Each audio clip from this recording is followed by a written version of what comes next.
ازيك؟ كابتن طارق، ازي حضرتك؟ ازيك يا جميل، عامل ايه؟ اخبارك ايه يا كابتن؟ كله تمام؟ تمام الحمد لله.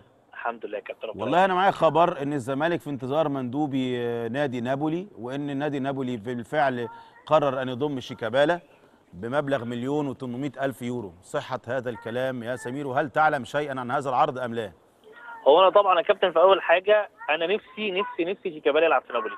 يلعب ايه؟ نلعب في نابولي، دي امنيتي وامنيت والله اعتقد امنيتنا حضرتك كلنا. وامنيه كل يعني الزملكاويه. امنيتنا يا كلنا ريت. كمصريين. اه. اه النادي يعني النادي لعب فيه مارادونا، والنادي بالظبط. واخد الكاس السنه دي ويلعب اول ماتش معاه كاس السوبر. فانا امنيتي ان فعلا شيكابالا يلعب، لكن انا شخصيا على نفسي انا سمير عبد التواب.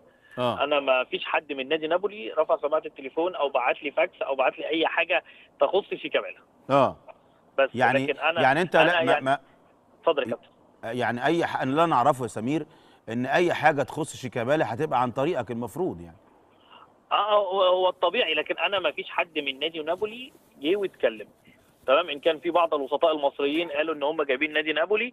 ف يعني مش انا مستني برضو معاهم كلهم طيب ان هل الموضوع شيكابالا يتم. يعرف حاجه عن الموضوع ده يا سمير؟ موضوع اه العرض يعني يعرف. عموما؟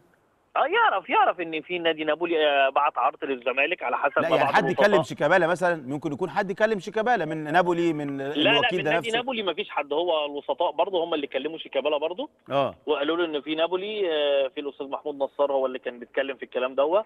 هو كان قابلني مره وقال لي ان انا جاي من نابولي، وبعدين اتكلم مع شيكابالا برضه وقال له في نابولي، لكن يعني مش ولا انا ولا شيكابالا اللي جايبين العرض، هو الاستاذ محمود نصار هو اللي جايب العرض. يعني انت لا وهو تعلم شيء وشيكابالا يعني لا يعلم شيء، فعموما الموضوع. احنا عرفنا من نادي الزمالك امبارح ان هو وافق. فاحنا نفسنا الديل يتم، لان دي طبعا هتبقى يا حاجه رب حلوه يا جدا رب. لشيكابالا وحلوه جدا لنادي الزمالك يعني.